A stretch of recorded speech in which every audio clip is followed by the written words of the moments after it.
साथियों नमस्कार। किसान साथियों, जैसे आप लोग जान रहे हैं कि इस समय गेहूं की बुआई का काम बहुत तेज़ी से चल रहा है और कुछ किसान भाई हमारे पहले बुआई कर चुके हैं, तो उनकी गेहूं की पहली सिंचाई का भी समय आ रहा है नज़दीक।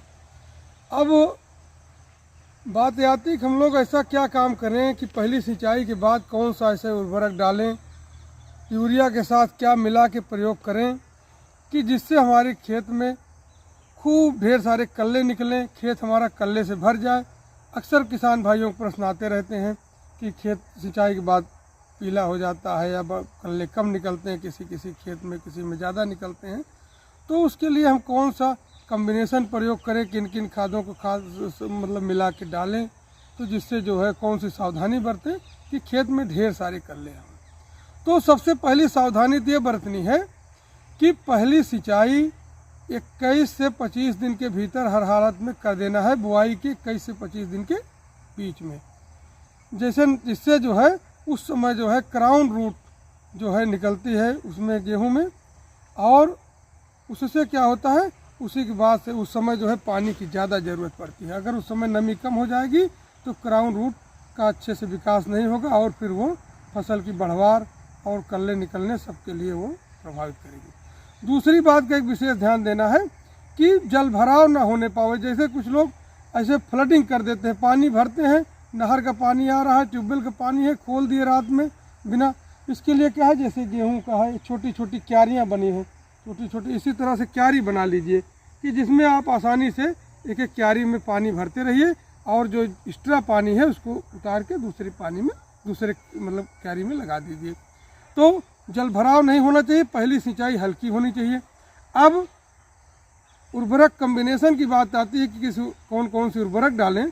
तो जब पहली सिंचाई के लगभग 8 से 10 दिन बाद उस खेत में घुसने लायक हो जाता है, पैर आपका जो है उस मिट्टी में मतलब मिट्टी नहीं चिपकेगी, आप आसानी से घुस सकते हैं। उस समय आपको यूरिया के साथ थोड़ा सा कुछ और पोषक तत्वों की ज़रूरत पड़ती है, तो नाइट्रोजन के अलावा तो उनकी पूर्ति के लिए यूरिया के साथ कुछ हम और खादों को मिला के प्रयोग करते हैं। कितनी मात्रा में प्रयोग करते हैं वो ज़रा सा आप लोग नोट कर लीजिए।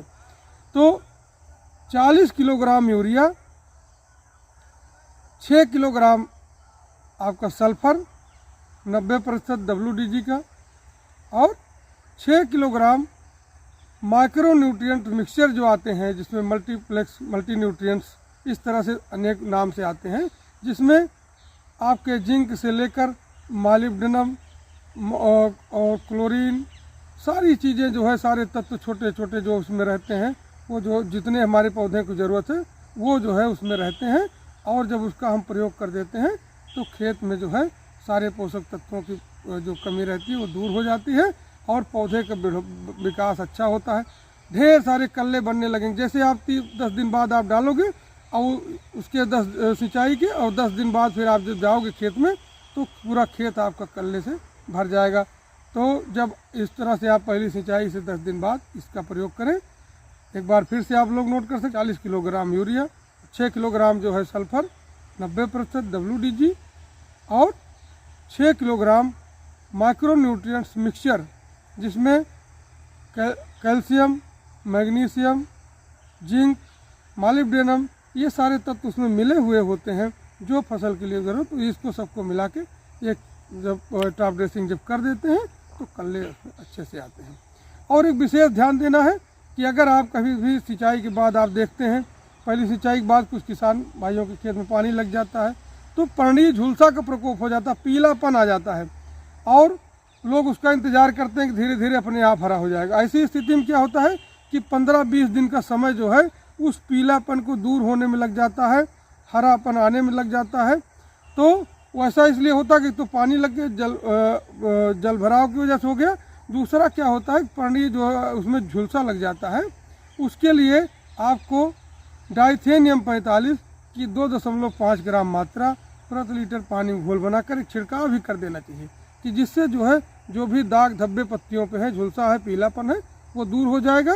और ये कम्बिनेशन आप प्रयोग करिए, खूब सारा जो है आपको जो है उसमें कल्ले आएंगे और ढेर सारा उत्पादन आपको प्राप्त होगा। जैसा कि आप लोग जानते हैं कि जो शुरुआती 50 दिन है किसी फसल के, चाहे धान हो चाहे गेहूं हो, 50-55 दिन वही जो है अगर उसमें अच्छी ग्रोथ रहती है तो वही आपके उत्पादन को निर्धारित करती है। तो आप इसको अपनाएं और देखें, ज़्यादा से ज़्यादा उत्पादन प्राप्त करें। और ये अगर आप कोई बातें अच्छी लगें तो आप कोई चीज़ इसमें समझ में ना आए तो आप प्रश्न कर सकते हैं।